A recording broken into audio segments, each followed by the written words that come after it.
Welcome back to the Deep Dig Sports Pod. It's your host, Drew, my other host right over there. What's up? It's D. Good to see you again. Today, free agency is going nuts. A bunch of movement with the running backs. Before we dig into that, be sure to hit that like button. Be sure to subscribe. Drop some comments below. Let us know your thoughts on this NFL free agency. Yeah, I'm just going to start this by saying what I texted you earlier. The Giants are the worst franchise in the fucking league right now. How do you let Saquon Barkley walk away for nothing and go to the Philadelphia Eagles? This is just okay. Giants, your season is over next year. Like, it's already done. Chalk up the number one pick, start recruiting for the fucking next class. Who's the best quarterback you can get them? But the Eagles, how are you feeling about this move? I think this is really good for them. Yeah, it's solid. You add another star running back to your stable right behind Jalen Hurts, who is also a running back, which is pretty crazy. So, Yeah, I mean, no Kelsey. So you get out the tush push and just, hey, now let's hand it to Saquon at 1 yard. no, they're gonna tush push it. Jalen Hurts is not gonna give up those touchdowns. What do you think is the best running back signing today? Because there's Saquon to the Eagles, Tony Pollard goes to the Titans. Who was the other big signing? Aaron Jones gets Aaron cut Jones gets cut for by because they pick up Josh Jacobs to the yeah. Packers. Man, I think the best one is the Saquon one. I like the Bears too, sneaky with DeAndre Swift going over there. 3-year deal. Yeah, I mean, there's a lot of movement here, but you're 100% right. The Giants messed up. Devin Singletary replaces Saquon. He gets a 3-year, $16.5 million deal to go to the Giants. So you're going from Saquon to Devin Singletary. No knock on him, but there's levels to this, obviously. But I think their thinking is if we can get 80% of what Saquon Barkley is for half the price, let's do that. And I think they're betting against Saquon being healthy moving forward. They're like, hey, we've had his best years. You can go ahead and have him. That's not the move I would have done. I mean, this could turn into a McCaffrey type situation where it's like, listen, we're giving you guys this injury-prone star, whatever. We don't want him anymore. And then he stays healthy for 2 years and it's dominating, going to the Super Bowl. Yeah. I mean, they really messed up last offseason in who they franchise tagged. They should have tagged Daniel Jones. They should have gave the contract to Saquon Barkley. Instead, they reverse it. Now we have this situation. If we do the opposite, you see Daniel Jones flame out. You have a chance to get another quarterback and move on. You have Saquon locked up for a long-term deal. That would have been much better than where we're at today, where you signed Daniel Jones to this long contract. Dable hates him. The entire Giants team is like, I mean, we'd rather roll with anybody, but you then have to let Saquon walk. It's pretty crazy, dude. I think that's a really big pickup for the Eagles. It's a huge hit to the Giants. I mean, that's just a double-edged sword there. Yeah, and the other move that was weird to me is the Packers kind of, I mean, you have this star running back in Aaron Jones, and maybe he took a little bit of a step back last year, but I feel like ever since they drafted A.J. Dillon, they were kind of like, we don't know. We don't really care for Aaron Jones as much as we did or as much as we should. And now you kind of switch star running back for star running back. And I'd have to look more into the situation, like what was the reason, what's going on there. Maybe Aaron Jones isn't happy.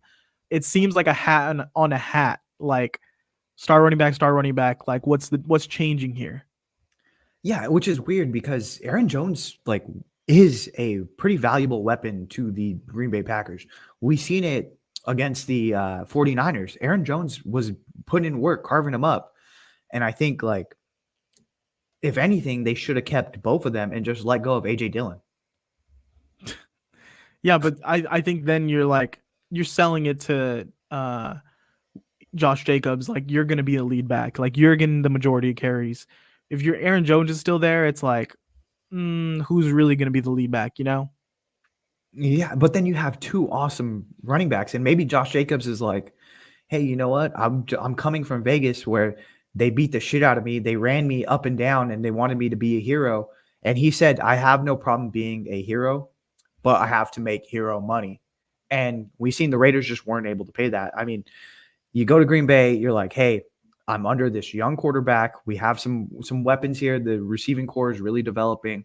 I can lessen my workload, but still be the main guy as we move into the playoffs. I think that's an awesome sell. Yeah, I mean, it's gonna be interesting to see what happens with Aaron Jones too. Like, someone's gonna get a high quality running back for a cheap contract, just the way the market is right now.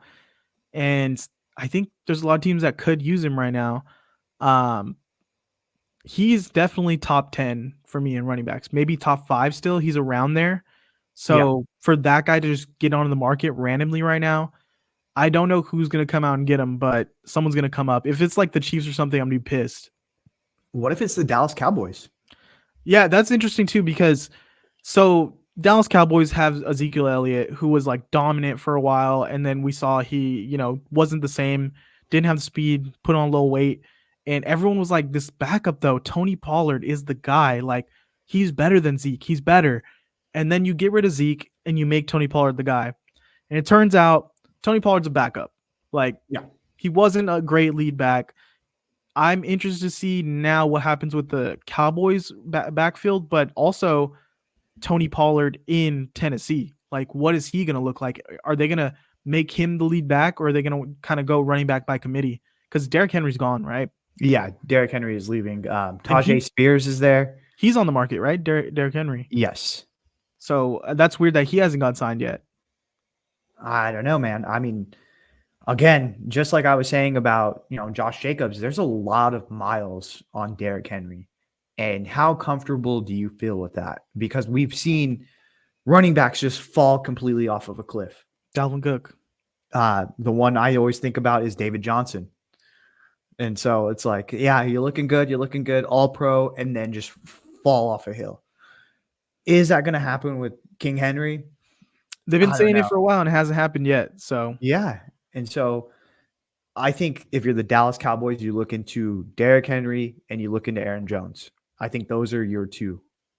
And like, what a comeback and revenge game for Aaron Jones to go against the Packers if he's a Cowboy.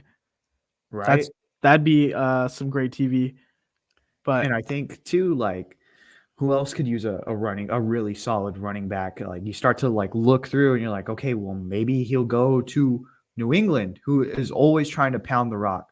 Maybe you look to even the Tampa Bay Buccaneers. They could start building something. So it's like, okay, there's some places out there where you can go and still be the lead back and have a really good shot to make the playoffs.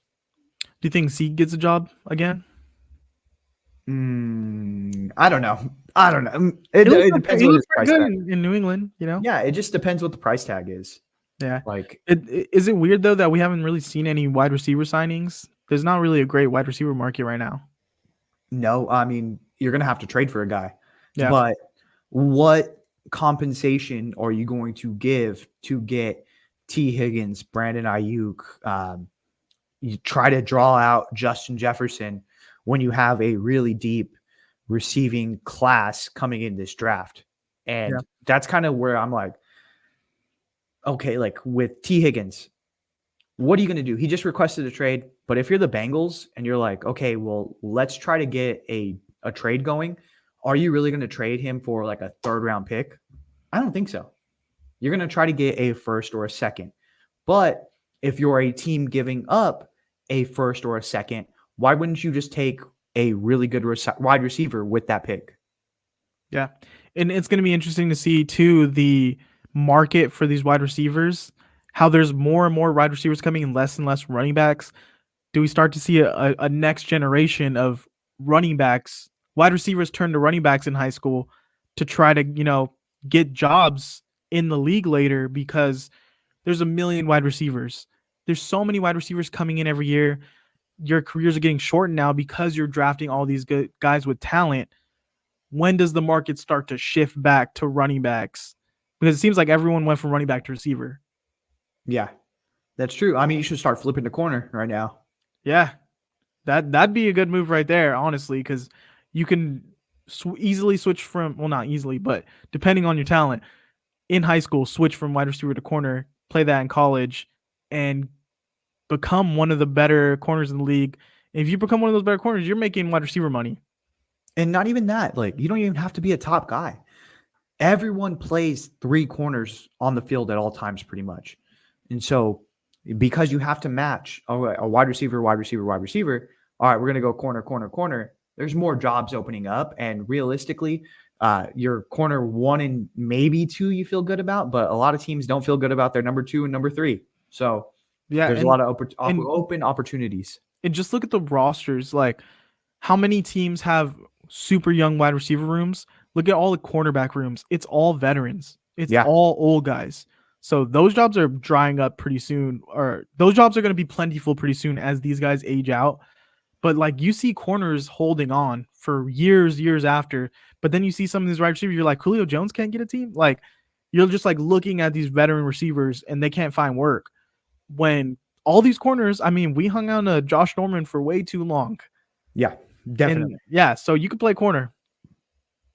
Man, and so which one was your favorite running back signing? I'd have to go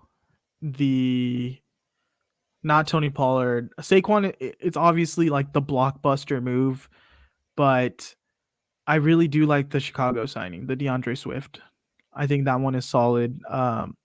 If they can build some linemen and Caleb Williams there, I think that's a good, little backfield they got going there. And then DJ Moore's still there. They need another receiver, maybe get Cole Kmet, right? Mm-hmm. I think they're starting to look like they're building something, but they got to address the offensive line. Yeah. All right. I think that's everything we got for now. We're going to kind of keep updated on this news, see what happens. All right. Yeah, be sure to like, comment, and please subscribe. It does help us out. Thanks, guys. Later.